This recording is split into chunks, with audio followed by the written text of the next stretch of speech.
여러분 안녕하세요. 닥터 신만이 TV의 이영진 교수입니다. 오늘은 이른봄부터 겨울까지 사철 별미나물인 이 별꽃을 오염 걱정 없이 1년 내내 먹을 수 있는 손쉬운 재배법을 말씀드리겠습니다. 자, 시작합니다. 채취법 채취식인데요. 별꽃은 사철 먹을 수 있는 나물이기 때문에 이른봄부터 시작해서 겨울까지 언제든지 채취하시면 되겠습니다. 다만 이 도심 주변에서는 이 공기나 흙으로부터 여러 가지 오염물질, 특히 중금속의 축적 특성이 있기 때문에 절대 이거 잡수시면 안 됩니다. 그 다음에 이제 별꽃 말고 쇠별꽃도 별꽃과 똑같은 목적으로 활용하시면 됩니다.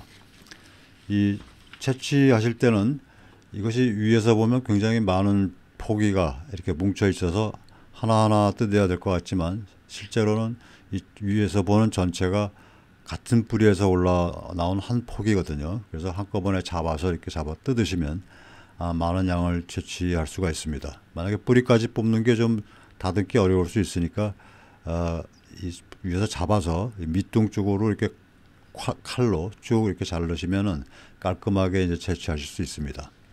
그 다음에 중요한 거는 이것이 사철 채취 가능하지만 2월부터 이제 3월 초까지는 이 겨울에 죽은 묵은 줄기가 같이 섞여 있기 때문에 이걸 채취하고 나서 다듬는데 굉장히 불편하거든요. 그래서 3월 말 지나서 4월 달 5월 그 다음에 9월 10월 이때 좀 줄기가 쭉 자라 올라온 다음에 채취하시면 훨씬 양도 많고 좋습니다.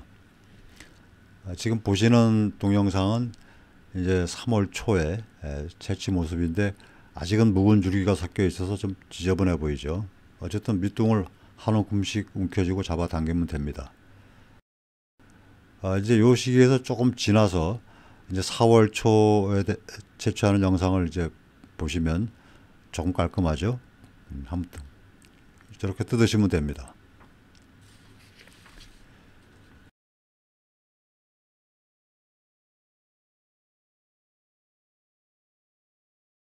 자, 그다음에 별꽃의 식용법입니다.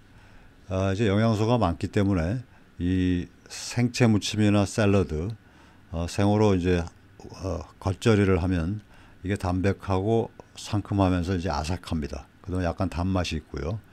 그래서 굉장히 이제 프레시한 식재료가 되고 육류나 비빔밥에 넣어도 좋습니다. 그다음에 이제 별꽃 된장국이 한번 먹어보면 계속 생각이 날 만큼 매력적이고요. 만약에 이제 외국 쪽이라면은 이제 수프 같은데 이렇게 별꽃을 생으로 이렇게 섞어서 먹어도 굉장히 좋겠습니다. 여러분 혹시 그 지난 시간 부작용 말씀드릴 때 동물 실험의 보고이긴 하지만 설사 등등이 일어날 수 있다는 거 기억나세요? 실제로 이 별꽃을 많이 잡수시면 설사할 수가 있으니까 많은 양을 잡수지 마시고 조금씩 이렇게 별미로 이렇게 욕심내지 않게 잡수시는 게 좋습니다. 지금 이제 4월 채취한 쇠 별꽃을 깨끗이 씻어서 이제 이렇게 생으로 이제 샐러드를 이렇게 준비하는 중입니다. 여기다 뭐 신선한 과일이나 다른 채소, 견과류를 넣고 이제 뭐 드레싱은 여러분 기호에 맞게 오리엔탈 드레싱이나 뭐 여러 가지 드레싱을 하시면 되고요. 그 다음에 이제 유럽에서 많이 먹는 그 페스토 소스, 에 넣는 바질 대신에 이 별꽃을 갈아서 넣어서 페스토 소스를 만들어도 좋고요. 그 다음에 이제 스무디라고 있죠. 과일 이렇게 냉동 음료 거기다 갈아 놓으면 굉장히 영양가가 높은 그런 이제 음료가 되고요. 볶음 요리에도 이제 사용하실 수가 있겠습니다. 예, 지금은 제가 그 봄철에 여러 가지 뭐 나물들이 많이 올라오죠. 아주 이른 봄입니다. 그래서 아직 냉이 올라오기 전에 꽃다지를 뜯고 거기에 이제 별꽃나무를 뜯어서 이렇게 된장국을 끓이는 모습인데 이 별꽃 된장국은 이른 봄 다른 풀들이 없을 때 특히 2월 말 3월 초 이럴 때 굉장히 별미로 먹을 수 있는 맛있는 된장국입니다. 자, 이제 손쉽게 먹을 수 있는 그런 이제 재배법을 말씀드릴게요. 뭐 온 동네에 퍼뜨리는 건 이건 별꽃에는 해당하지 않습니다. 뭐 전 세계에서 가장 흔한 풀 중에 하나니까요. 그래서 이제 다만 이제 도심 주변 것을 먹을 수가 없기 때문에 우리가 이제 손쉽게 이걸 자주 식재료로 사용하고 싶으시면 씨를 채취할 때까지 기다리실 필요가 없으시고 주변에 이렇게 보이시는 것들을 이제 뿌리채 이렇게 뜯어가지고 그것을 그대로 이 다른 곳에 오염되지 않은 곳에다가 이렇게 묻어만 주시면 됩니다. 그렇죠? 근데 중요한 거는 해는 들어와야 되고 이 흙은 건조하지 않은 곳, 그런 곳에다가 이렇게 뜯어서 옮긴 이 별꽃은 금방 자연적으로 번식이 됩니다. 그러면 이제 그곳에서 이렇게 자라는 새로 번식되는 그런 나물들은 오염되지 않은 흙, 오염이 덜 된 공기를 영양분으로 해서 자란 거기 때문에 우리가 수시로 1년 내내 나물로 활용할 수가 있습니다. 예, 지금 보시는 것처럼 이렇게 뿌리채 이렇게 쭉 뜯어서, 그렇죠? 이제 다른 곳에 묻어주면 이제 자연적으로 잘 번식이 됩니다. 줄기가 쭉쭉 뻗어 나가면서.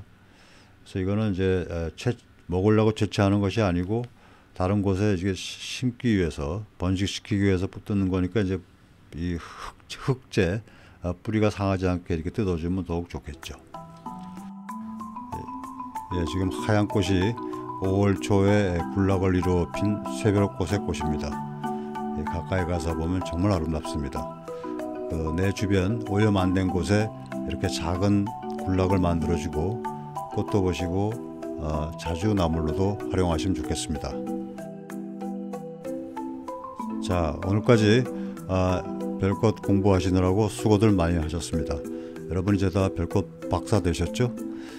다음 시간에는 임상적인 효과도 있고 꽃도 이쁘고 맛도 좋고 거기다 경제적인 소득 증대 가치까지 있는 산마늘에 대해서 공부를 해보도록 하겠습니다. 여러분 다시 뵐 때까지 모두 건강하시고 안녕히 계세요. 이영진 교수였습니다. 네, 인간이 행복해질 확률은 두 가지로 결정되는데요. 첫째는 건강 상태, 당연한 거죠.